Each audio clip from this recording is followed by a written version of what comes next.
ya pakan purpose ne ya baba sunga chu vantil gilo ho ne ki phun sa jong le ai le ki phung ta lo hallelujah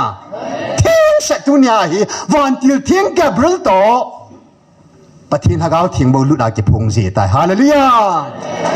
a thing ho bo da mano ta cho anu ta dan sana Hilaya hin pastor lungdong ta jong omin ipitile Gabrielin tu pa apo in misunga lu po ra ki phung poi na e bola la ki phung ki dam ti mi o lungdong nai ki ta cho i het lo hamo van til ho chil hagao hi chala Hebrai bung khanai isimai le pakai avan til ho chu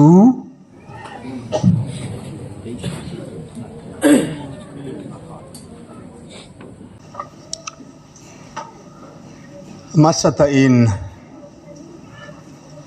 ni kho phata me nam pi hung tao khom naw zong ni zali le ni som nga le ni ko ham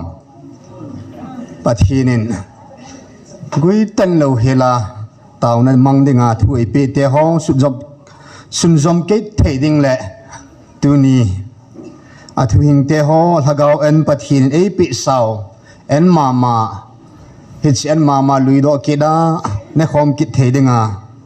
dam na phat pha e pi wi pau pathin thang ba nai pe ve nahi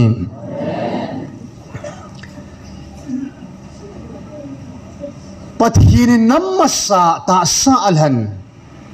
Israel te ding in pakayin pu mosi ipuluyo mosi mangsain pakayin lekhabu tora anapib thupun revelation bible hi hitsi apumpi hi pakayin vanwai pumpi adinga kapi ka thu hinga he tikine Genesis sapana Deuteronomy chan hitsi lekha bunga chu Israel ti adinga pi hin Bible pumpi khu athuing hi vanwai pumpi adinga pi hin tunin pathinin thagao Israel annamlan ku kizo cha te pakain ke man ka hena e pitave hallelujah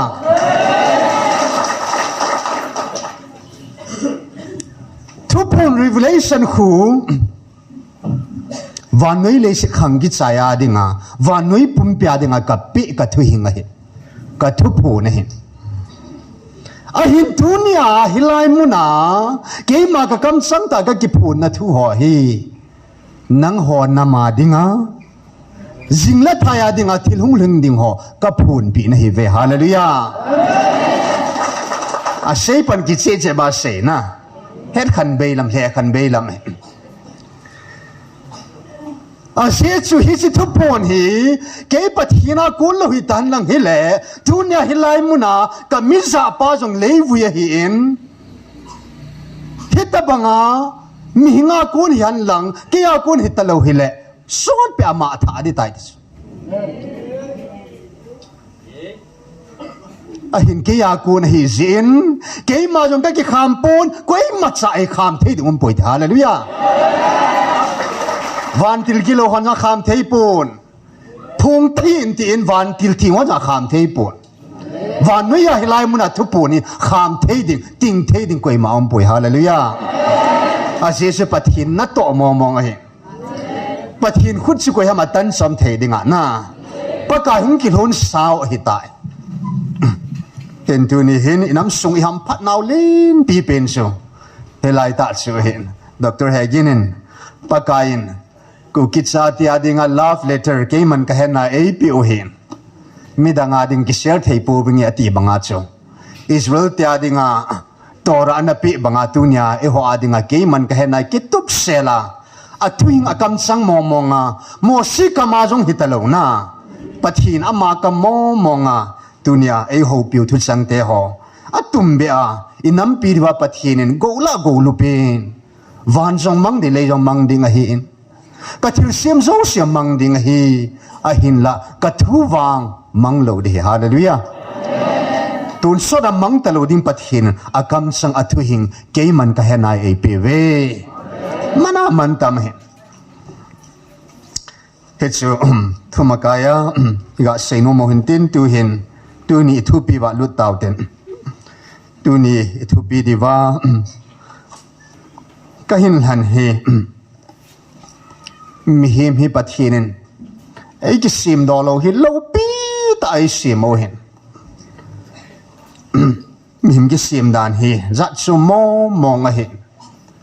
a ze su pakai ni zat sum hil naw chu kalim ka mela ka sim na hi ve zat sum hi na pau thil dang hi han ka ti hin ka thua ka sim hin nang howang ka khut ta ka sim na hi ve hallelujah thil sim zo se hi van til ho jing ka thi sen ka het do pu nang ho mi him te bo hi nang ho bo hi ka thi sana ka het do na hi ve ilo pi dan dan chu hen pakai mi him hi ai sim do lovin senses we have 5 senses in a way yet they now sense of sight mu thei na ai pe hi chia kun in chia vome chia kang ti chi mit wa kun he khai no vet mit nei jong le tu nai su pi ho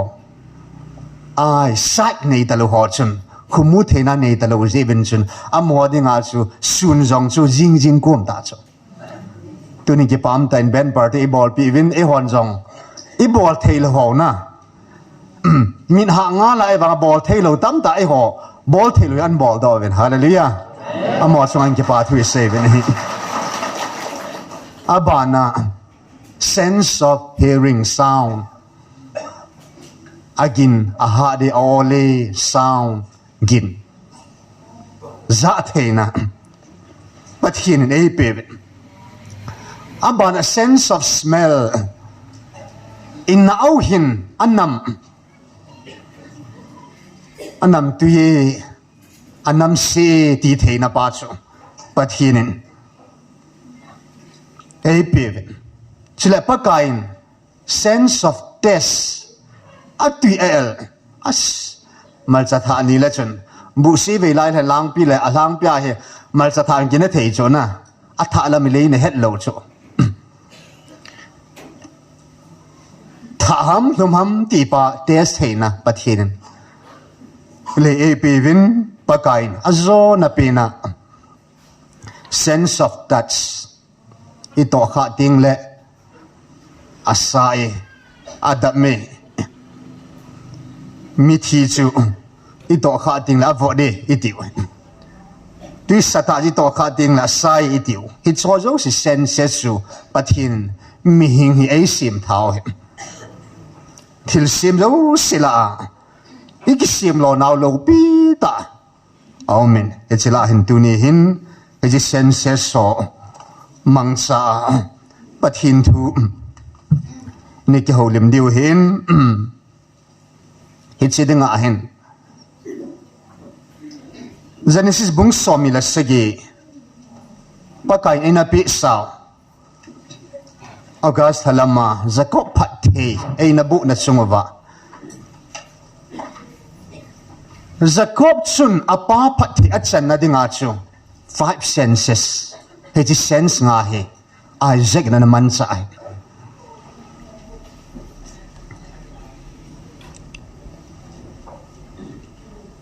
Aile Isaac chu Abraham sapa Isaac chu ate tain amit athim tai dis sense of sight ani tapu adang siwang chu ati el jong het thei jong le o jong aza thei na lai jong le to kha thei sense dang ho jo si ki chim na lai amit khumu na bang thi mai ta ai le hitchini khwa hi Jacob hin apa phathei bu achan na dinga hi bailam khen sa changai pun hi chi 5 senses so hi overcome anjo hi vana kun hang mo khila phathei na cha don si ngai pun pa phathei bo na pathin phathei bo na chu achan na dinga chu hi chi senses so zo si hi apa Isaac chen aman sa achapa jo phat then bu ai la hit ni ko hen phat thi achan na ding in agom lamen seut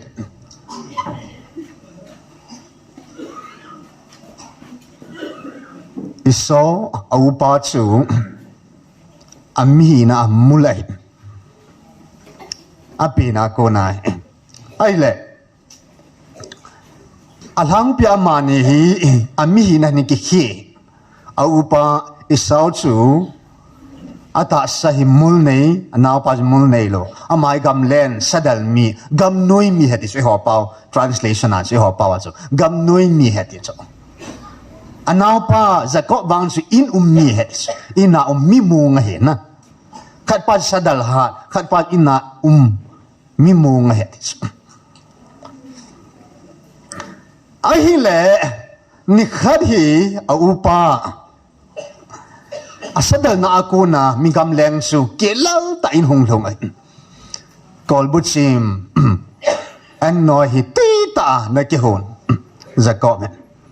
agil kil be Parkinson nei pe in tinathu menai le khat pan agi ha sil sa ta hi nge ka pi ding nahi na upat chu nei pi ai le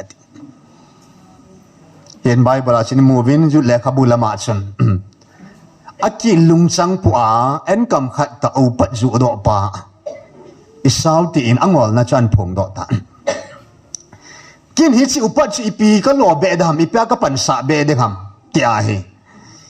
au pa chi malo ti a hi agela anaw pa ko ma chu anaki zu do cha hi cha ko na hi hagao gal au amani u cha ka ai hagao gal hi anom sing ta cha hi suan nu hin naw bu au ma pa na he dei ta a jesu amani hi na chi sunga hin na sunga hin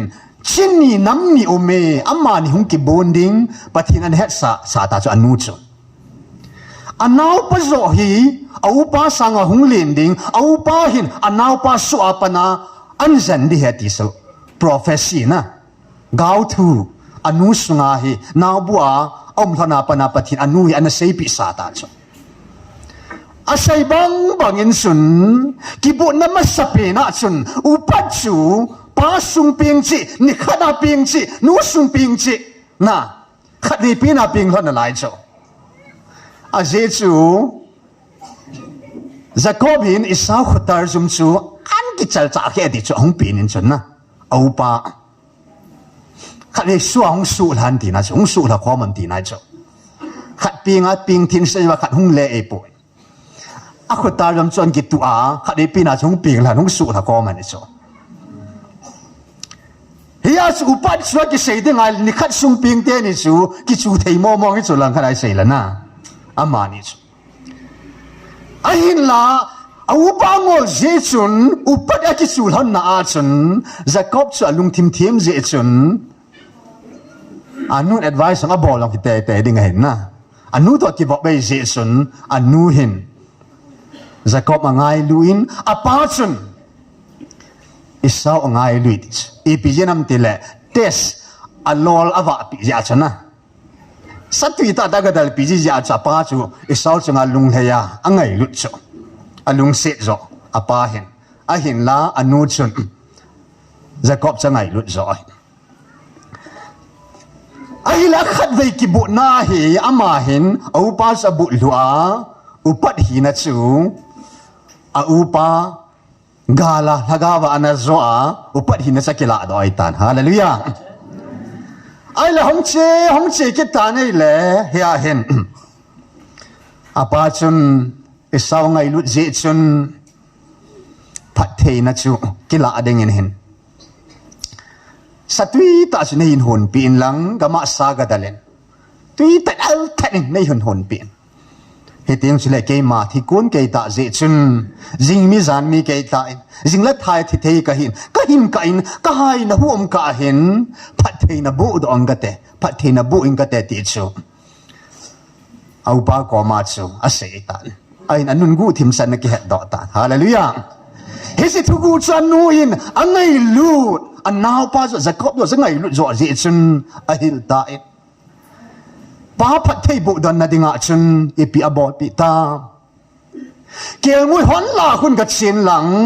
kel ngui la a hon la a kel ngui no ni kel ngui no ni a phat si a hoi chi hin thadin ke man na pa du ta in hin hon pi in ka ten tu nia he na pa phat thei na chuna ki san ding a hi a hin la ama cha ki chal he zengin a ji chu phat thei sang a gaw sap ka chan lo ding a hi ei mul ki nei lo ti chu a lung dan na pi pen chuna ei mul ki nei lo wa ti a hin la he chi chu an nu hin tui ta nan hon pi ta in ya chan kel ngoi no a vun su a khut a to hin a ngonga hin chele a upa von an von pin apa ang sunga chun a sahun tui ta el that to chun an do pi ta a hung ta ai le he pa na sei bangin sa kan tha in el then kan hun pin kan do pi ta na hin na hai lai tu phat ta in phat thei nei bu tan ti sa pa ko ma hung ta na hi le apa in he wa chu amit khumu thei na chu sight na sense of sight khumu thei na pas ama om ta lo chu he chi phat thea ku nang do het do thei khat chu pathin hin pulamina ve poi hallelujah tu sunga zongai hon nam hi phat thei chan na dinga pulama va hi han lang hi le e ho sanga nam ho sata ta nam ho gut ta nam bol thei ta nam ching ta so hallelujah a hin pakain mi mit vanin hi chi mit in pakai na ve poi pakai cha mit so hello pe chana mit ha cha mu so ke cho a hin chini khu chun Jacob chu amit athim ta in Isaac chun khuam mo poi sense of sight among cha ta po in ani na achun a o an ngai ta nei le an het ta cho ei o hila Jacob boy pon isau o hin na ati su lungdong ta cho a o suwa cha het ta cho a o su chen an he in a hi le he su Jacob mi sa hom ti pa chu het sit na ding in hung na in kanao atin an nai ta a sense so zo si san man sa ta cho ata sa chu an zul le ta ati so na ata sa chu azul le ta in ato kha ta ile angong la akula to kha ile mul thi ta chu sense of sight sense of hichi hearing aza theina pa to amu theina chu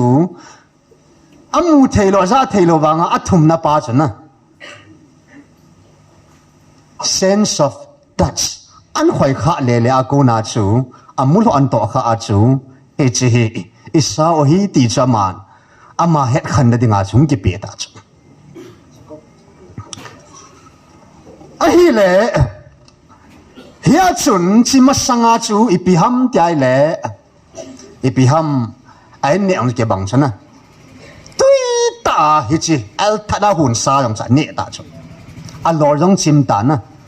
des tui tha al tha chu a cha panan lui pi sa ne ta chu ai le chu hi chu zo se ki chai nu nga chu o zong a za ta abana des en zong sa ne chai ta chunabana to jang a to kha ta a chai na a chu phat the bun sin sim leo chu Genesis bung somel si chang somel sa gya chu a chapa ko ma chu nei chop men ati chu a ki chop sign a bing a chop zo zo vinson he wa chen phat the chan bu pan tan phat the abu na dinga chu sub ten sensola ana sensola a ipiham sensola a chu alopi pinagil pin chu ipi sense sam taile sense of smell nampai nói in zong bắt cái có mà amma là in sung kiu se tuy sang lina hu hinga hom nung bin sun sát thing ho la cô nín cọp sẽ kia lan bắt cái hinga mai cham pum go tụi na tụi thì chun anh nằm nguy hiểm chú anh nằm nguy hiểm chú cái tung ta này là bắt cái na cùi tiền là lụt tai thì ya chỉ bắt cái nó cho ngã chung lung thấy chun anh nằm pa chú anh nằm pa gì chú nó chú phát thiên bộ kết ta chú bắt cái hết chỉ bằng hình hết chỉ nhớ rồi na tiếng ngã chun anh nằm nguy hiểm chân ngã ta này là cái chấp ba kim nằm huy gam la kim vuya bằng nhé tia anh nằm mà cô na chú rồi na phát thầy pa chú anh bộ ahin hi cho zo sila tu ni in Jacob pathe adon dan hi 5 senses tu ni in hi cho la hi ka sei do num pi pin pa chu touch ato kha lai ta pa san na azul le in an tong khata ati lai ta pa hi chi tu nya I thu pi ding wa sense of touch kan la do num pin ja chu adang dang ju kan sei idan hona chun pakain Adam le Eve amani hun lai lunga pakai deil han mi pakai tu chung thu puna sen Adam su kamisi masapin kami deil han masapin Adam at tu chung thu puna ya pakai na mi masapin Adam koma thu pi la na pi chu Genesis bung thum sang thum sim leo han not to touch the tree of the knowledge of good and evil na sila pahet na thing phung chu hi chi chu aga chu ne ang na ne lo ding chong le lo na lo ha lo ding na to kha lo ding hi not to touch to kha lo ding a thu pi pi chu a hin la ma in to kha lo ding sa tong khai a hin thunya in sei do nom pi pe no thu pi chun tu hin gil ta in enam pum piu sim lo vanui pum pia hi chi pakai o hi pathin o hi hilai muna pathin o ke aki zai pathin haga bin thu se haga thing in thu phung e ti chu azal ta lo pi YouTube ma jong mun tenang viral that amulo kim ta lo pi imino van mi lot se nai mu ga mo ta inaw ba jong Jacob se dai zao hi ta chu na hi te ni chu pakaya ko na imulu lo do ba Michael Van Dil kum December 15 na imit ta wa hilai munai ka chem zam soya Van Til la pipu hat pin pa Michael Van Til gal na sat pi het hallelujah aso ata mitai musa ta chala dunia nang ho hina a hichigal hina sa roi pui ka van ti la hal pin Michaelin gana sa pi zewa tuni san ya lungmung lamunga hilai muna taw theine beti hallelujah imit ta wa jong imu ta cho front line ho jong amit ta wa mit lot phat amu ta cho na van til te ho nga amuna sa pia gale sa pi cho video jong imu ta si ki kap do a imu ga mau ta hilaya ke pung o jong hi aza kaza chime tia chim sa jong mai thei tan na aza lo te chu kim ta lo hi a hin la dunia he ji sunga hi sense of smell sense of taste to let sense of touch he chela hi bona thu pi chi hin aban pa chu na namita namwa na ta na za kiu hilova hilaya pathin o ki phung pathin hagau thing pa hi dunia hilai muna ngo zo si pathin za la pakain le kiu hilovan muna zong hagau en kung so khom pi dinga ka ko na hi ve ka than do na hi ve hallelujah hi si hagau en kung pakan ei lui pi pau hi an na kha atui dan he ho chun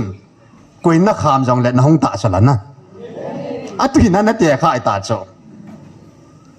hiện tụi nó cái vạt khẩn nhiều mê smell อันนำหินาจะขาตามอันนำงุยหิวไปนาจะขาตามกัดฮิจิ feeling ปาจูฮิไลบูรุกนุกนะ feeling ปาจูปะทีนักเอาตัวกิปอลาฮิไลมุนาฮิกัดปาหินา feel ตามนะฮิจิ 5 senses สอดนะ feel เท่งไงจ้ะเห็นตัวนี้เห็นฮิจิโหละอาจู sense of touch ตัวข้าทุหิin a say diwa hin chedinga example in Lautin 2 Kings 13 verse 21 2 Kings 13 verse 21 ikihil na dingovin lengte ni na bung som la thum sang som ni la khat kan sim di he chun mi hon mi thi sa khat hi vui do adinga aput pat taovin vetan mo mi sipei hon khat amudo paijin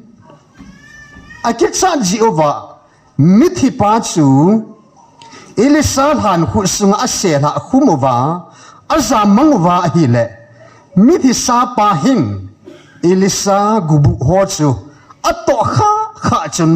ahung hing do akidin akeng phang te nin apansan ading do tai hallelujah to be mong hi a hing zong hello tim gao na samo mong khat he adam zong hello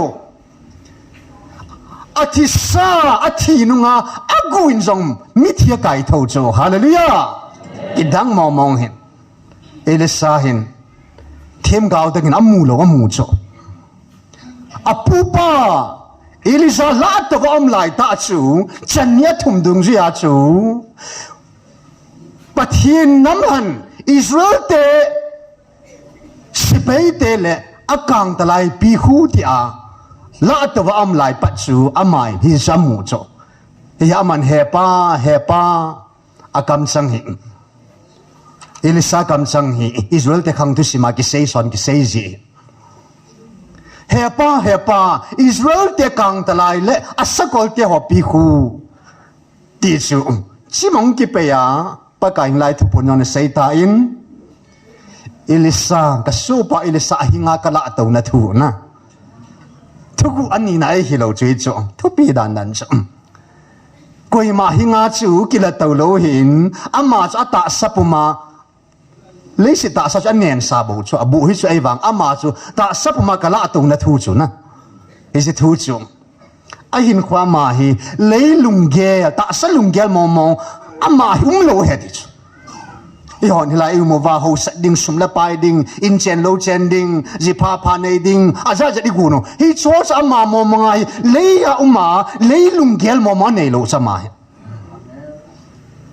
lung tim thiên đàn chu ata sayong chu pakai hiya chu pathina dinga pathin thupi bowa kalsun si zong nei lo cha yong nei lo sum zong hol lo nang le ke banga le sit thila hi ngol lo chu ipizena ma chun van nui wanga van nui mi hi lo ke chu le sit khul sin ka hi bove khupem ka hi in van mun ton son mun chu ka in hi atia le ya ki lu silo piama pathin thupi bowa kalsun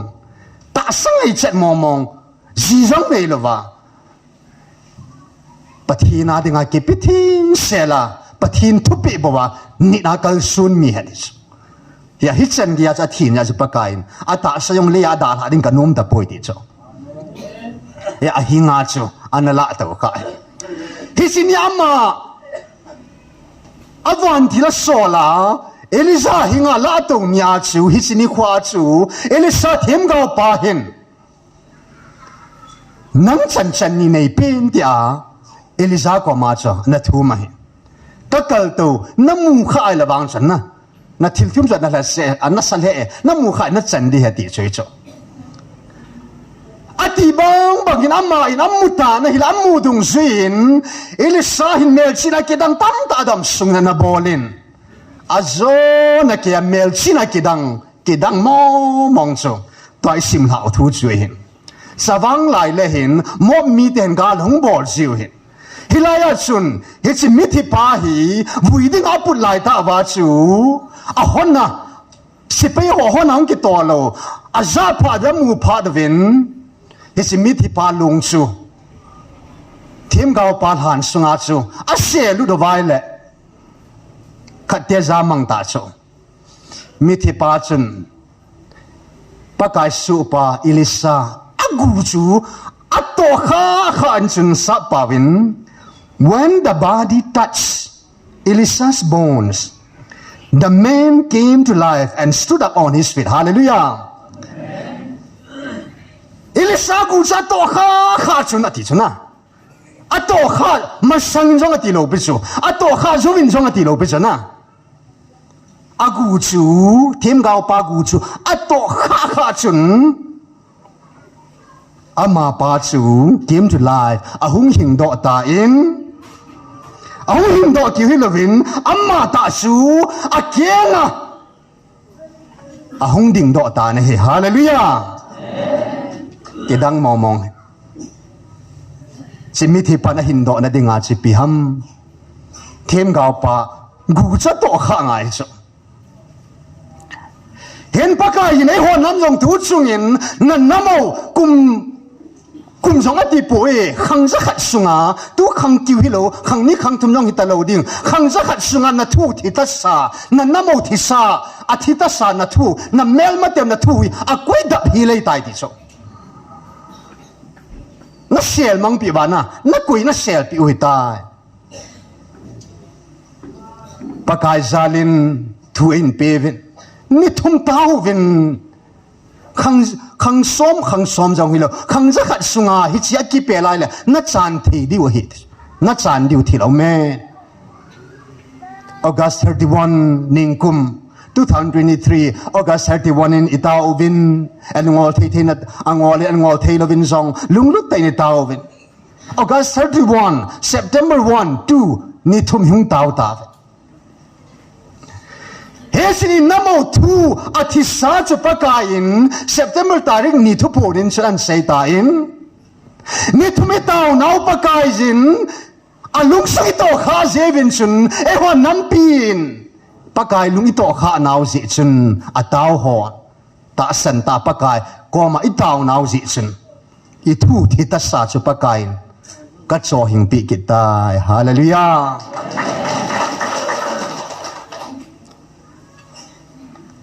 ที่ดังมองเห็น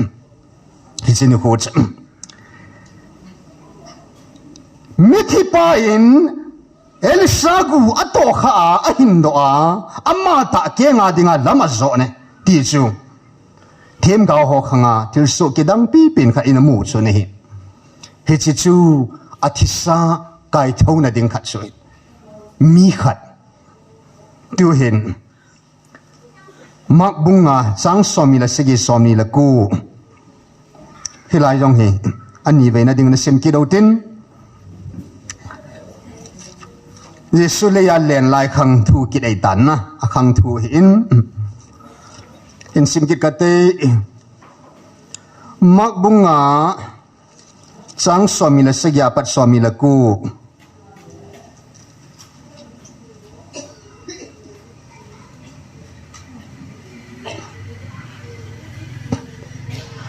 อามานุชุนเยซูมจันทุดอลอาจารย์อันนุงามิฮอนปีลาอาจุดหงอินอาปุนสุอัฐามินะฮีอามานุชุนอาปุนเซนจงฮีทำแหล่งดำนาตังอติชุอินสมลวินอธิปุจอากังอินอตังตาย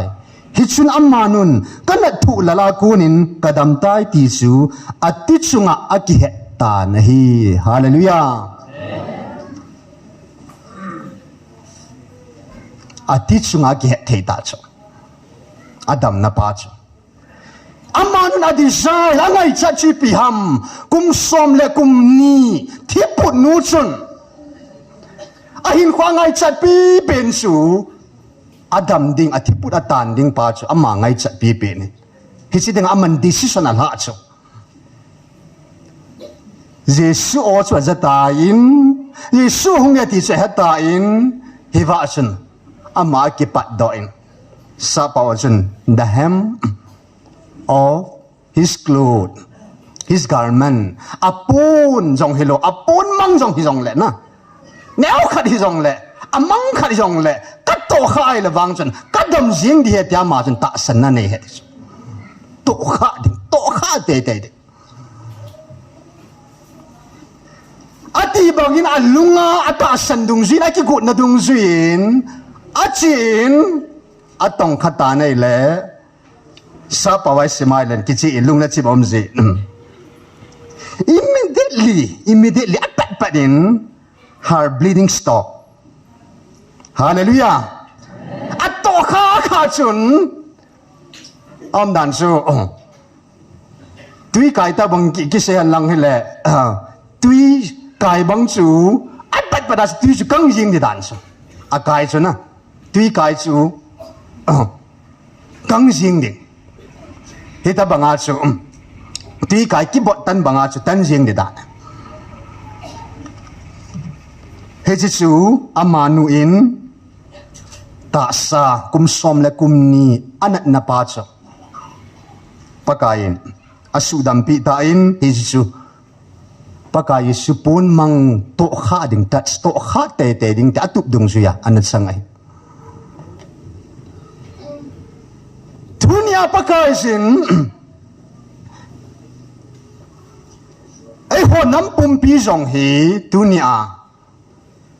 pakai na sei na achun tu pun sungin na pu na pa te ho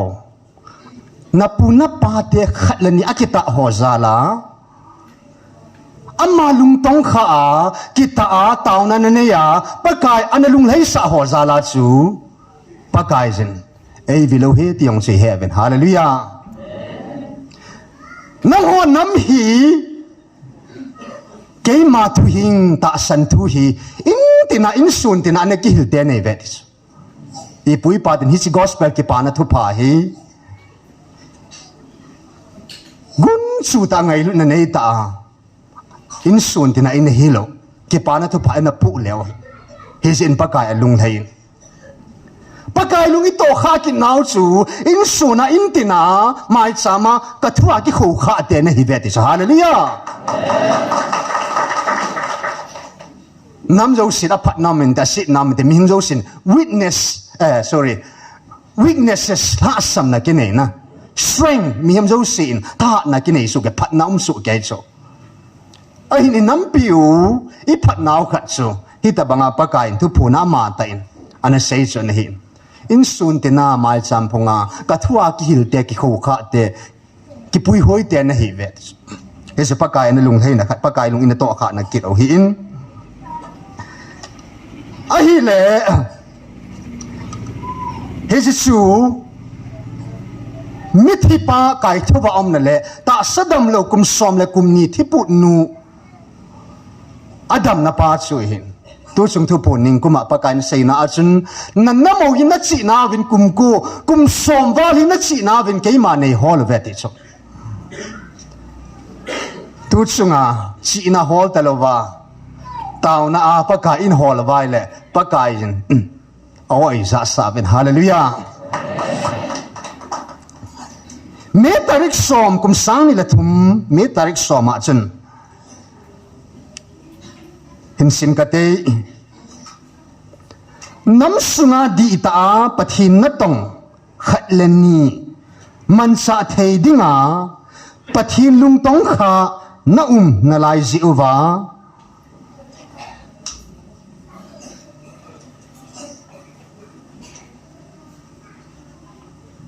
na hu uwa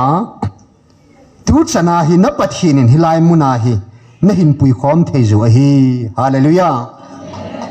van til gilo ho kamani ki sei pha chu hin me tarik 10 chu pathin hagao chu me tarik som na thuma pan hong ke phung pan hin hi sai van til gilo ho kamang ki sei nanam suwa pathin hatsa pathin na tong di ta khalani amma lung tong khatheya pathin na to kha jiwa hi dunya hi ga lai ta pathin na hu do wa dunya hilai munai na hin pui khomo he hallelujah ipulu yo abraham isaac jacob mani kita jiwa pakain khang che hyung sia mimasaho ta san mimasaho in pathin thu in tina gospel ki pa na thu pa thulun tha thui Jesu tha sana thui in helova ahong chi sale tu khanga kum zakhat nunga hi pathin la chadi ta amalung heina an na tong kha amalung tong kha theya hatsa na tong khalani anom kha ja tu nyai pathinin hilai mun hi an lana inam pi hilai mun ei pui kho mo hi hallelujah thil ji da ngai pu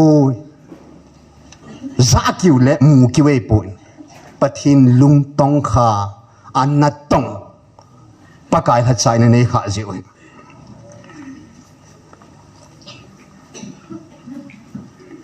amisa pa chung chang thu an sei ta in ma ba chung chang thu ngai vin lang kamisa pa hi amma bo hi nan namu wa dinga ka za theu hi bo ve ipc na mitile amma hi lung thing ta pathin dinga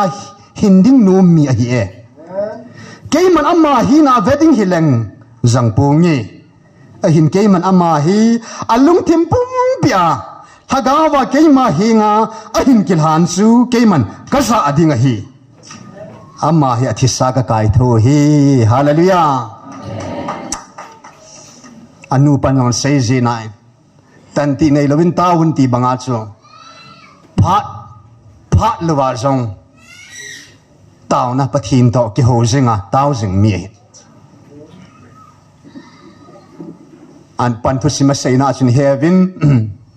ikil hon la ya zong thing hang ga mai si la ya zong thing phung noi khanat sia pathin to ki ho jing na ka taw di ti zong lo na hi tia chu pathin to phat hong lun jing al taw mi je ki lung thing ta kil han mi lung kil ta ke ya dinga kha di thu phun nu nung pin pakain November tarik li chu kum khat le lagup me tarik thum gal ke pana kun sim lew han November tarik thum chu kum khat le ake hina cha hecho kum khat le lagup na ake hina cha na pathin ei velo hin azing November tarik li abanin pakai nisom zovin ei vil kidovin November 14 in pathin hagavin tununung pen ei vilovin ke ong ka chin babat alup namuna taw na kaganay pin chinin thu phunin sun ta naw pa do ki holim hana amana sei khat su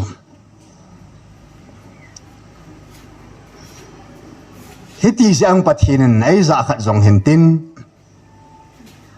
pathin zala pathin to ki ho taw na hina pathin to taw na ki ho pa hi lungkil ta pathin to ka ki ho jing thei pa hi na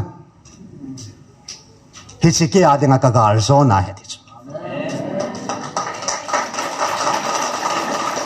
abang loi chu ta sangai chatin na ta sangai chatin an su boi phat ting le mi taw ji thei lo ta cho sungai chatin an bol ting le mi taw ji thei lo ta cho pathin zala ba ba chu le sit thila ki saboi lo na pathin to ki ho lim ding lungila pathin to lunglu ta ki ho thein pa chu ima chan asu boi zo lo chu hichlai ta cha gar zona na hichlai ta cha akil han thing na pa chu pakai hi ji a chu na ho nam kiu hi lo van na ya nam dang zo sin zo hit ba ka ki phun thein na ding mi anei po ve hallelujah he chi bo chu alung gila lung thing ta pathin to ki ho lim jing thein na tao jing thei hichi quality pa chamana nei pathin ilai ta cha lunga to kha ya pakai ka sei ji Mary thagau thinga ko na gai cho na Mary su pathin hagau na to kha ya su gai cho pathin hagau sunga chu luda pathin hagau chu Mary sunga chu ta sa chung ki zila thu chu ta sa peong su hallelujah Mary sunga lut hagao su tunia baba sunga lut pa hagao to Mary sunga na lut hagao su thaka ni bo Mary sunga lut su na pa ma baba sunga lut pa su hi thei pon de na ti ka na zo zo nang la nang ki lem nei bo en pa kain tu chung tu po na ei tui ka sei la ka tui jin nup ka sa jin pa kai na sei khat so ke ma in kamun thing phung sunga hi kamun thinga hi chi van til gilo thila leng ho satan su kamun thinga ko na kano ha sa hin na agilo pa abu he ti cho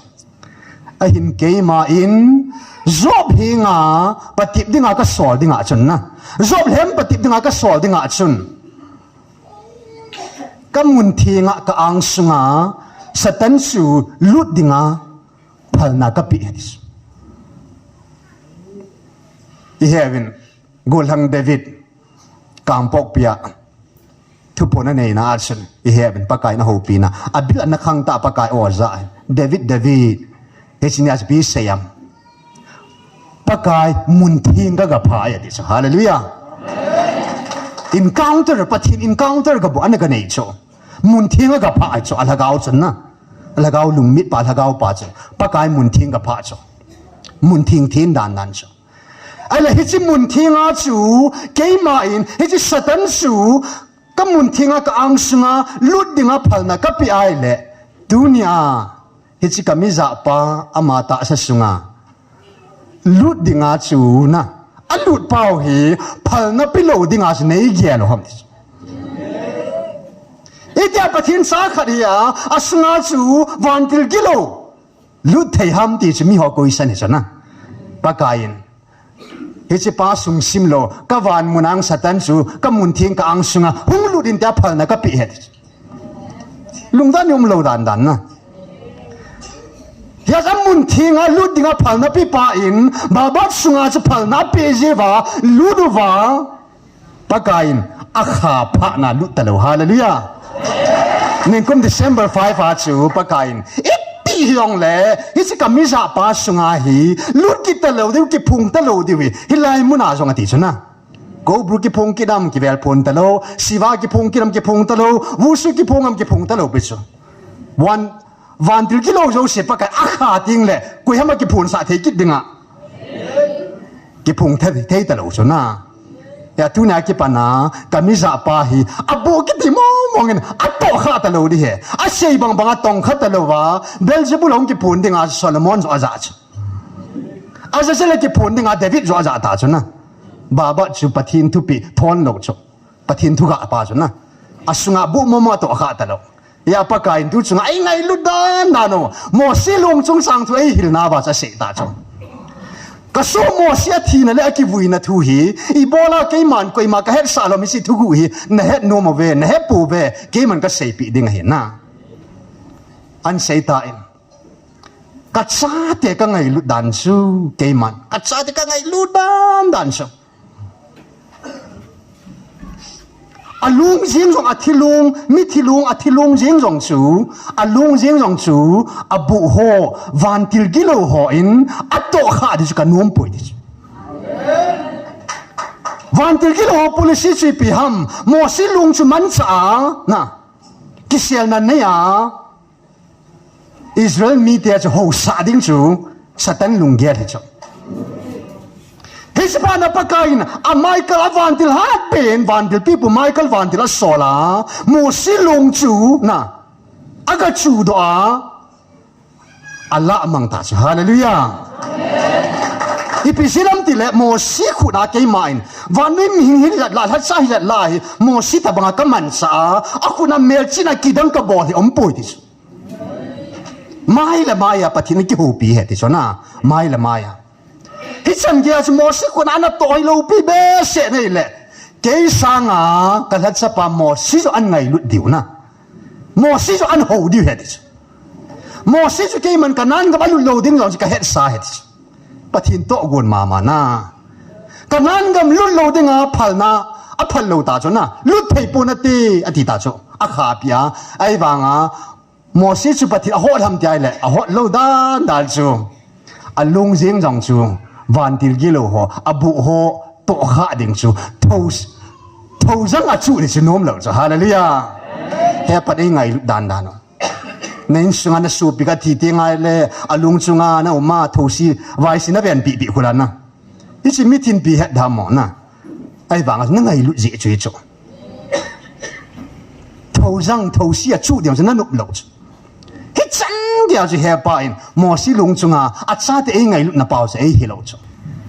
ya pa kan purpose này ya baba sunga chu van til ki lo ho ni ki phun sa jong le ai le ki phun ta lo hallelujah thiên sẽ tu nya hi van til thiên Gabriel to pathin hagao thing bo lu da ki phun gì tai hallelujah a thing ho bo da mano ta cho anu ta dan sana Hilaya hin pastor lungdong ta jong omin ipitile Gabrielinทุพาปูอินมิสงาลุดปูได้กี่พงปุยนะไอ้บอลแล้วกี่พงกี่ดำที่จะมีหอลุงต้นในกี่ตาจ้ะอีเฮ็ดโลฮาโมวันที่หอสุลฮากาวหิจลาเฮบรายบุงขณะอิสมาอิเล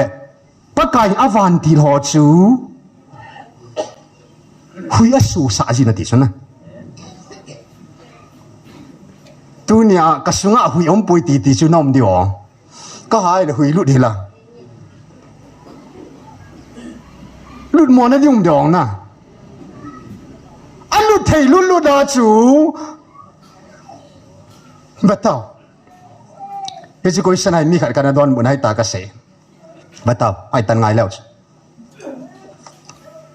เฮจิตาสาเหเฮจิตาสัตสุงาเหปะทินซิมอัลลิมาเมลาซิมฉันอามาเชนนะดิงะ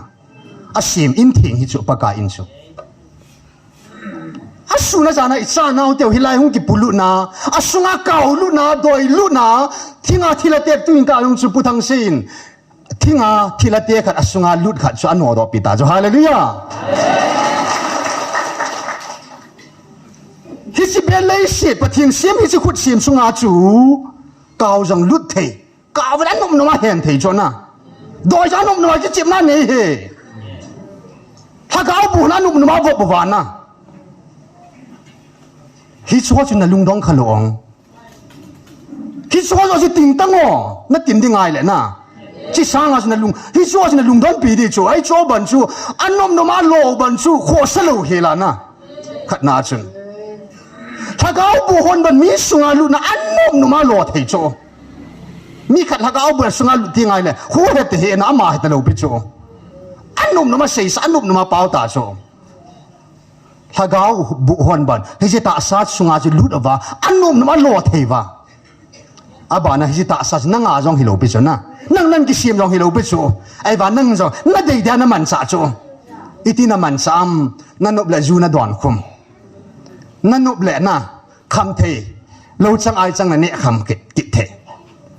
นั่นนุบไม่เละจอนน่าจงนั่นมันสะกินะนั่งอันนี้ป้าจงฮิโลวันที่กิโลจงอัดเชียนนั่นดิ้งจงฮิโลนะถ้าเขาบุเชียนนั่นดิ้งมันสะดิ้งจงฮิโลนั่งจงนั่งมาดิ้งเดียนั่นมันสะดิ้งจงฮิโลปัดกินอาลูปีนั่นดิ้งอาศีมิสุฮาเลลูยา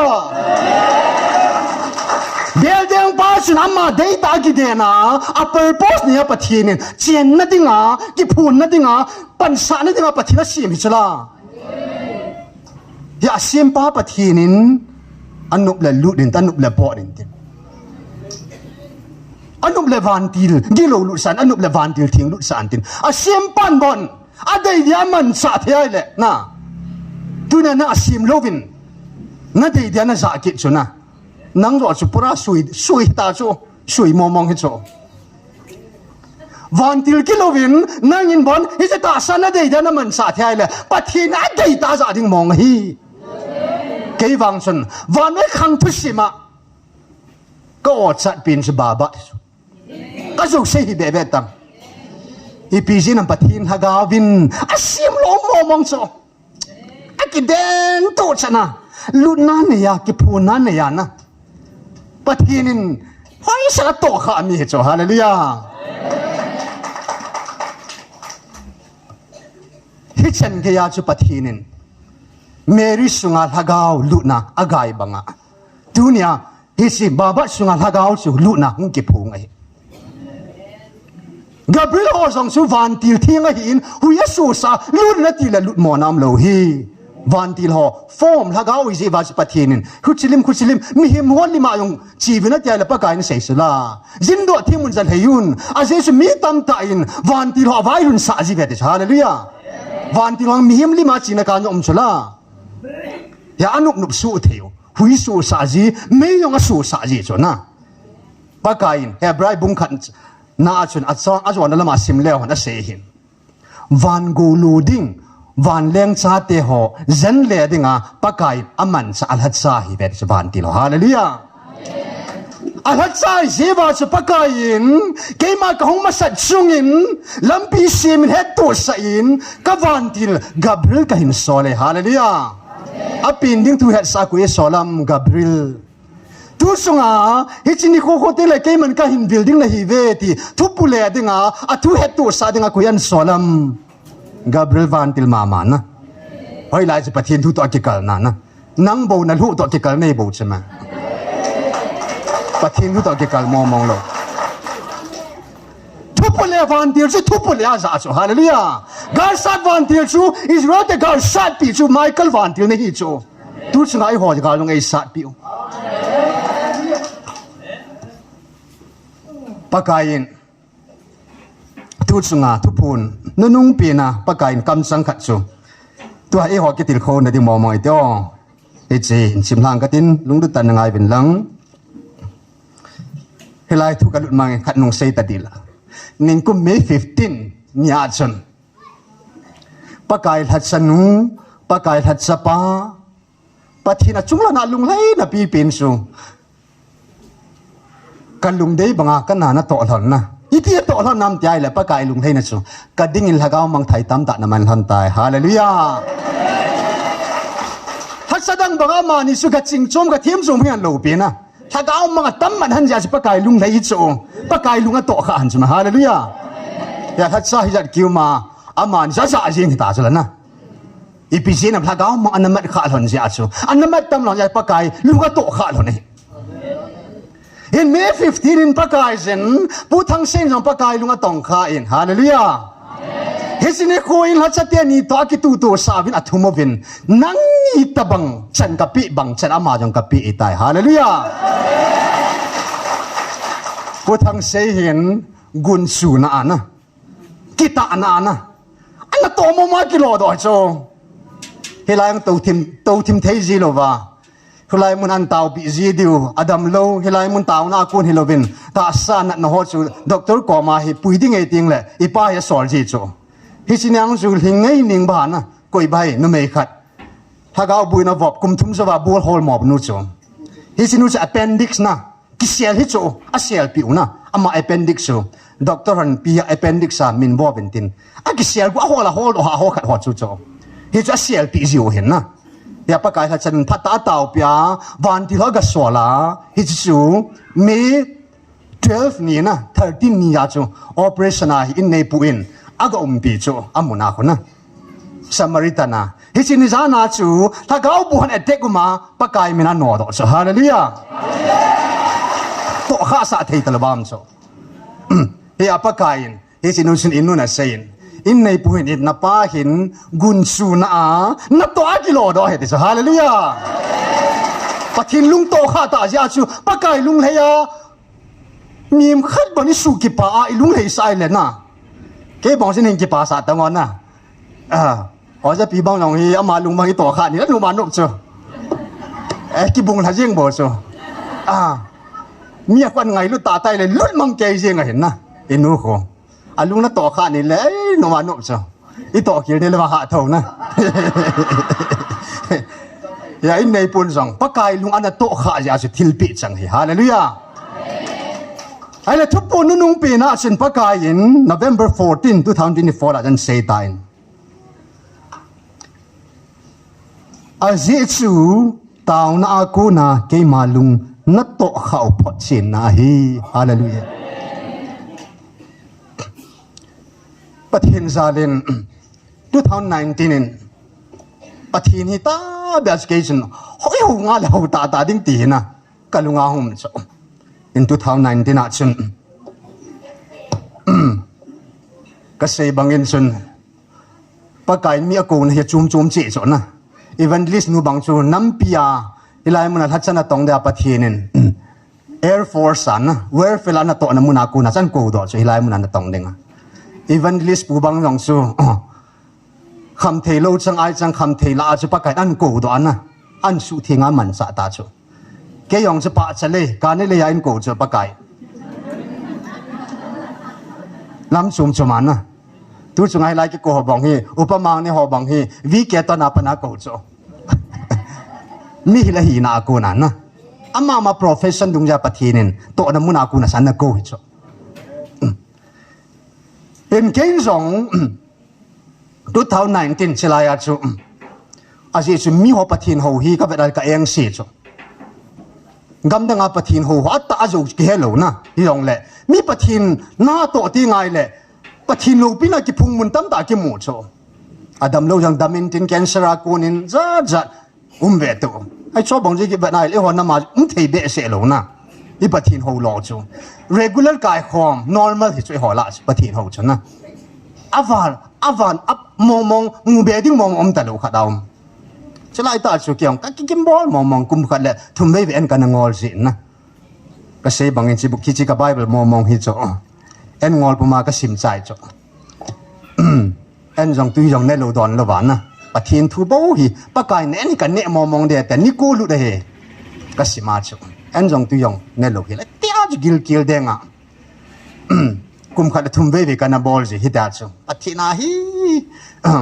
ni khat hi en ka ngol ni lil hin na hi ta chu hi chai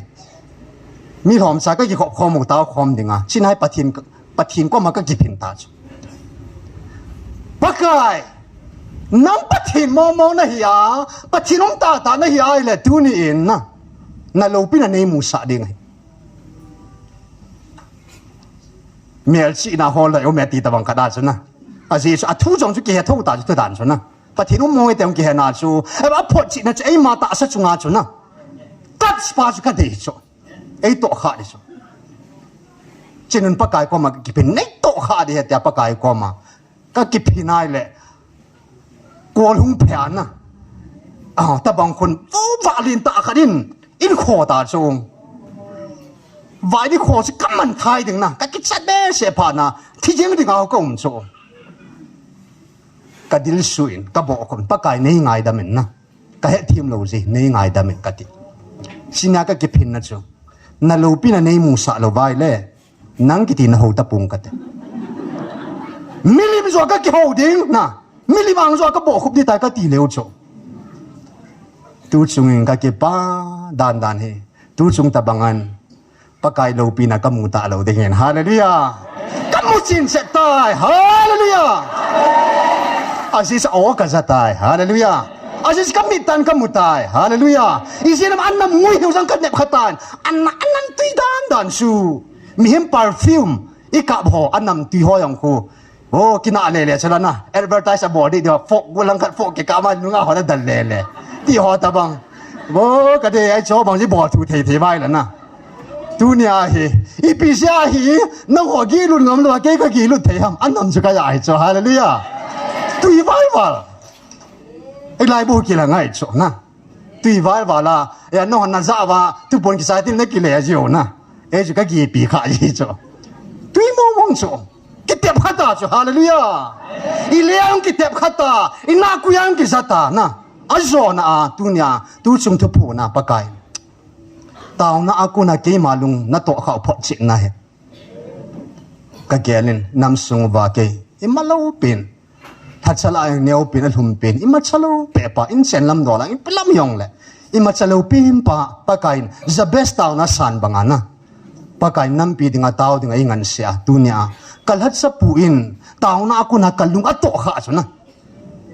iti ka tao chung yang ka hede pun hai banga pa kain ke malung tong kha tao na ke malung na to khau phot sit na hi ti chu ka ki pa be sen pathin ka thang vain phachatenin pakai lung na to na tong khan tao nang na tong khan tai na ba in song tu chunga nang la ke zala inam pumpiu mi thi sapa in Elisa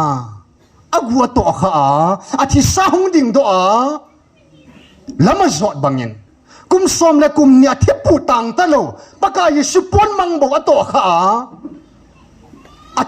athilon tang hila dam do ta a fil thei chona hichibanga tunia pathinin e hon nam pi in apun mang jong hilo agu jong hilo hilai muna taw khom hoi pakai lung ito kha jiwa pakai lunga hi dunia hi chi taw na pa hui a chu kha ito kha jiwa tuni chan ge ibi ro hallelujah inam pom piu kitun do na dinga mithi pakai thuwa ma atam ta sadam long dam na nei banga inam pom piu kitun do na dinga chu dunia hilai mun itaw naw pakai lung ito kha ni niu le inam pom piwa inam hui kitung ding ai hallelujah he chun tuni ithupi peno le isei lo pi peno chun oh ija ta ve okay pathin na to lo pi hoi mu ta ve na a hin la sense dang dang in jong chun tunin adin pakai thuan phun ting le ata san holding anti zin na ata san lo holding anti zin abana nanam di win anti ki zin na aban le nagal mi te di win ati je cho nia ho pe pe cho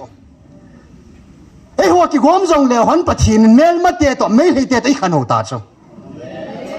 e ho hi pakai nam la ni wa amo khu pakai hen lo hi taw cho amo khu mel ma te chu mel ma hi jing hi e ho sa pakai nam la ni ta ve kadin YouTube nyong kan suin hi wa thu ki phung anti-Semitism spirit pakai nam la Israel te tha chimi ding na tun Hamas so ai lo le Iraq adang dang gam dang ho khu Israel te Jews te tha chimit ding lungel nei ho hui cho khu ke ho thagao kil ho ke ho na to he tiu cho a khutia le ka gelin e ho nam to ki tu chan na tu chung hi pathin nam han mo in hi naw le tu chung apa kain thu pon kana sei cho ana sei ro masalang nam dang ta neng sidu na thang sidu na mel mau tam bal de hati so neng sidu Israel teng pathin nam hana hi jeva mosia ko na tuni san ge ya hi Israel te da ga ki chat lo pisala na ipc nong leya zong wana zong pakai go chang ding te ayang si thang si tam hi chu ade dia hagao ki lo ho eng si wa na am ho sin mi hing lung thima hi na ato jiwa Israel te tha chimi ding lung thima pi chu hilal lung thima chu ko hema pia na anti-Semitism spirit ho chui chu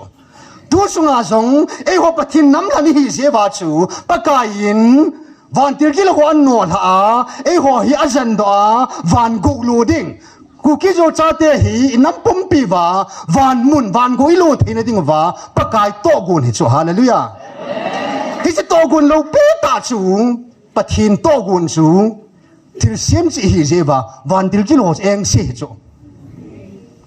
e ho am ho na to sa hi vin van mun nop dan het va lo chu na hi chi van mun san nop dan lo pi dan amo ta nong se ta ve na na han he pu ve ti na he pu ve nang hoi ke ho anong sa ka hi jevin ka he ve ti so he pu na chan du go ku lo pi he na as na chan du na han he pu ve anong sa ka hi jevin ke hon ka he ve hi chi hu nang ho hi lai mun a chu nan no ha nang ho hi pa kai yin ke ho ai no ha wa van mun thinga chu van go lo ding nang ho hi pa kai zen do a van mun go chu na pe go do he ti chu ki ho le si thili ma ding ka ti po ve ti chu na ya na thaga bu hi lep ma da mun pui lu ding chu ke ho to go ne he ti chu si lai ta chu tu chung thaga ga li tiu na thaga ga le bo chu ma hi lai ta chu damuna puilu te den ji mel ma pa to go ni chu damuna puilu na dinga chu satanin jong na to de mi ma man sa patin na to dinga mi ma man sa na satanin ko ho cha man sam ata san lo ho cha man sa ji patinin ko ho cha man sam ta san ngai lu na to ngai ya chu ata san ho angai lu ho cha man sa ki ki te ni chu ki do ji chu ya tu na pa kai na nam sung ma hagao ga sa lu bin ti chu na ke ma in nam lam ka nam sipi ho na ho na jana sein ke main gal mun na ka van til thing ho ka sol pi na ta sa ta na ga lo hi ka sa pi nai cái gar sát đình in cái sip ấy họ cái hát cho họ chú molin có vina ti cho anh hagao gar sát đình anh na ya tu nè hilai mình cái họ mong hagao gar chú sát nào hin is email mà paven mail hay tên lung thima ấy họ cụ kinh năm pi cho thà chim đinh cho na lung thim sa piu cho yam họ cái til hang và cụ kinh năm pi thà trái cái đinh à xí xe na thà trái đinh hết đi ta sa Israel họ giống mình thà trái đinh à cụ này là thà gạo Israel để cho mail mà họ chế đi cho thằng sẽ chế đi cho ta sa Israel để cho al gạo bộ cho mang thấy na lại hết cho na và mang thấy na lại thà gạo Israel để bằng cho thà gạo và cái này hin al gạo tuần suốt mà na hallelujahที่จริงอ่ะประเทศไอ้หุ่นปิวเล่อีเมลมาเป่าจนเอ็มสิบาทั้งสิบาละฮิจุอาสุตองหน่อยจ้ะเห็นตัวนี้เห็นที่จะทักเอากับอิสระนาวะอาจอนั้นเสตังกัตินอีมันสาวฮีมันสาวปีปีนี่อีไม่จังโอฮีที่ดังไอ้ปูอีไม่จังโอฮีอีมิดหิวฮีอีบอมจังโอฮีพิฮัมอีนับตุยโอฮีมิลิงกาสัตว์วิ่งที่จะเฮปันฮิลายนะมิลากาลสัตว์ที่นั่นที่งาจูที่จิมิเลจะไม่เมนชั่นมิเลียปอดโจโปสูเปเตหอปะที่ไงลุนั่นจะน่าฟีลไงจ้ะตัดน่ะยังไงจ้ะปะที่นี่ฉันจะไหนไงลุทำนะปะที่นี่ฉันจะไหนตัวนี้ฉันไอเวียนบิดทำมีขัดจงกี่ฮิโลน้ำขัดปะที่นี่เมลมาขุดสัตไอ้หัวสังว่าหัวสัตย์หัวทุ่มสู้หัวเนี่ยตั้มจ่อยเวทีสู้หัวจ่อยต้องไอ้เวทีสู้นะนั่งหัวตัวเตะดิ่งคิดน้ำมีเตะตัวจนปะทีนึงไอ้หินลุยขันว่าไอ้หินหัวตัวว่าก็เสียจีชัวอาทิตย์สันกี่เกล้าเตะสู้ไปเตะหัวไม่ได้แต่น่าท้าทายแต่บุเว่นับเองข้าเราโมบิปัจจุบันนับเองเราเห็นหลังอวันที่ได้สอบปีเราเห็นเลยฮิไลมุนาจงตุนินเกี่ยงดิ่งปงกะเตฮิไลมุนากำเราจงเลยมิสรับข้าราชการนี่ได้ก็ยังมาบานท่าสิงห์มาตุนิสันเกี่ยปัจจุบันวันที่คิดทูปีนั่นเราเห็นเกี่ยมาฮิไลมุนาหิงนั่นไลก็ฮิก็ยังมาเซ็งอันดิ่งดูชงกาลไอ้หัวตีมองฮิโลเห็นเดินกันเสียนปะกายขัดเวน่าสุกัลวาริยานะไอ้นั่นแหละดอยตันอธิสันทิงะทุนยาฮีอันนี้เวน่าดิ่งะฮิจิกาลไม่ให้กาลทิศายสดิ่ง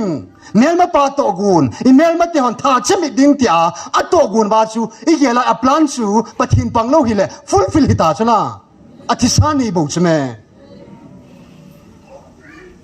กุมสมและกุมนี้ดำโลปกายินอาสูดามามิติสากายทูบังอาตุนีอาฮีปะทีนินไอสูดามาวะปะทีนอธิสายกายทูอิบุเวทิลจีดังไงปุ๊เฮียชินอิลุงทิมปกายดิ่งปิวเดนนะอี5 senses of your born in smell เปล่าจังปิวเดนนะอีลุงทิมคิวเซลตัวขาดิ่งป้าชิป้าบูเซปิปูเดนเทสอีเลยอัดตุยนะจงฮีให้ตันเต็บข่าวเดนนะเฮติงจุเลชนเฮลัยทักเอากาลิสัตเปล่าฮีตัวสังกัดทักเอามิดฮิปมานะอีดาวเทเจดิวทักเอานับตุยปมาจูอีกกาเจดิงโอนัสตาตูจุงกาลีอีโซนดิงโอจุปะกายฮิจิกาลนัสโซนดิงโอฮีนัดตาวนาบุเฮติชนะไอเลตาวนัจุปะกายอีตาบังจะสานฮัมมิดฮิติกิชนะนับมิดฮิวฮิเกมันก็ข้อเลติชนะขัดสังจุเลปะกายและเสกินนาจูวันที่ทิ้งวันโซลาชัวเสียหินกับลูทูอันปุษาจุน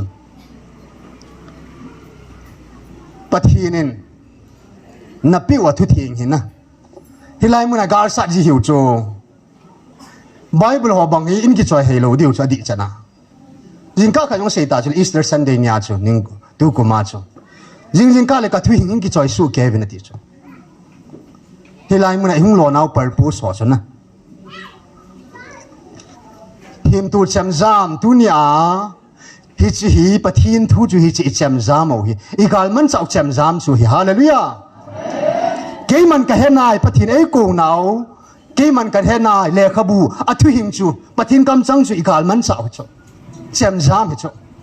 hi chu chi pat dingo hi lai mu nai hang ta thagao gal sa diu hin pakai minan de dingo te lung se tai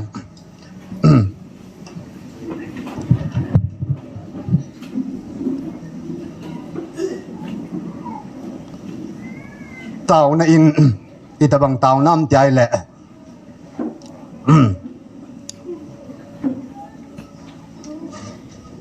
mit lipumin gal na sa rawtin hitsi masangin hin pathin nam lan hi ta je ba eng sia thang si ta mahi nangin koi na hi na ke lo vai le na mel ma chu pakai ne ya sei yo sei hi gulbang lung thim themun wa khu bang inu ne mun ti suna pha jo sa kel ngui na ba ai le ngay na ne do kit di ngay tan na hi aski vian kit ngai hi na pa chu gulbanga lung thim chi na lung thim pa man sa kit ngai tan na asia hiloven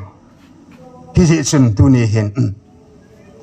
pakai minin asam kho motin kan sap zo ting le i bonova lung lukut ta inam sung ba gal na sat khom diu kin taw chai na chu kan nei ding hin tin pathin nam lan ku kite pathin sa de ku kite chunga muthim lang khal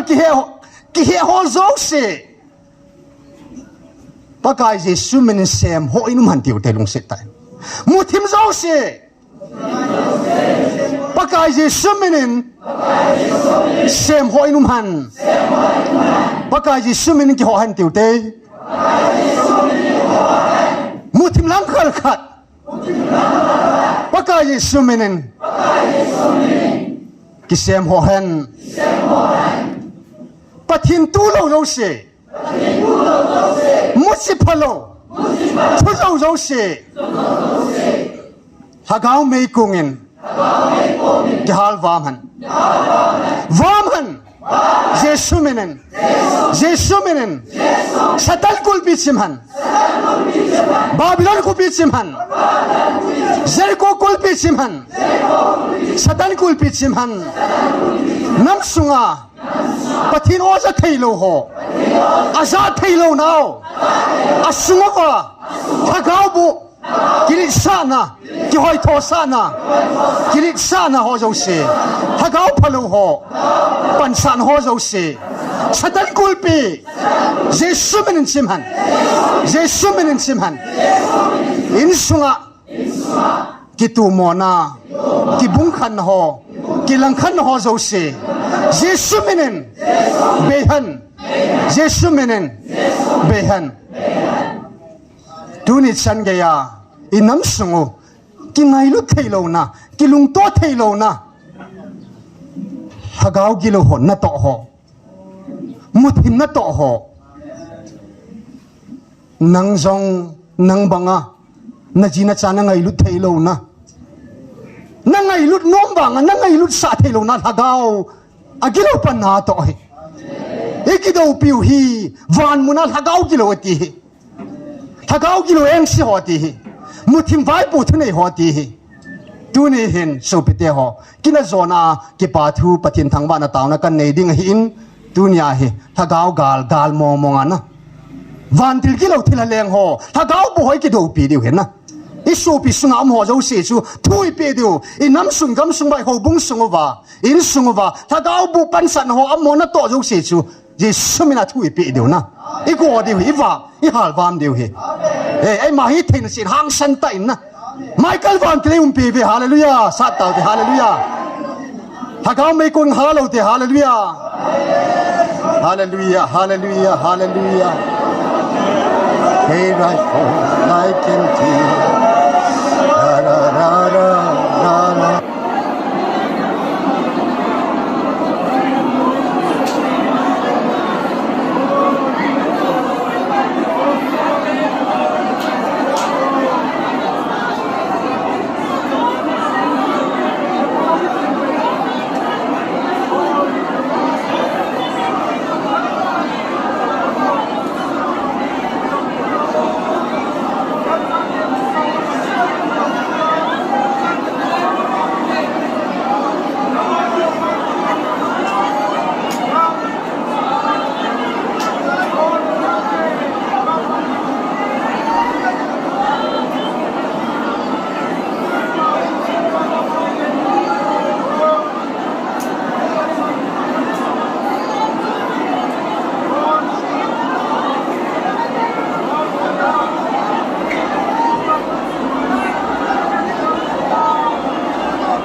Amen. Hallelujah. Hallelujah. Amen. Hallelujah.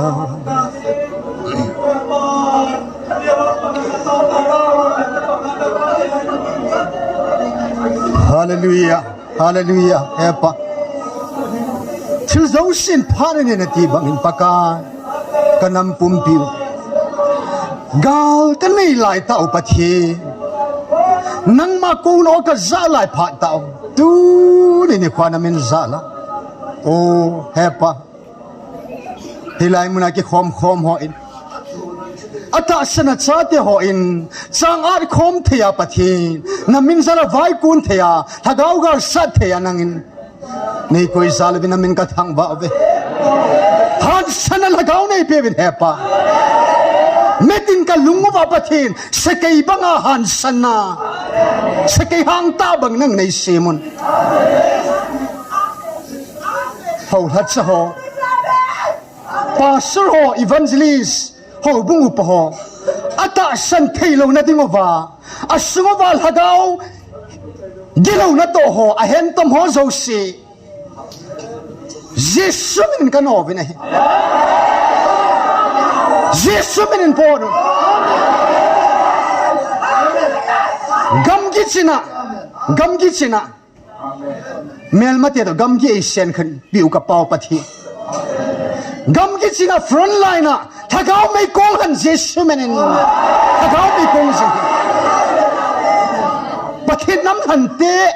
pathin nam hante susidinga ki gung ho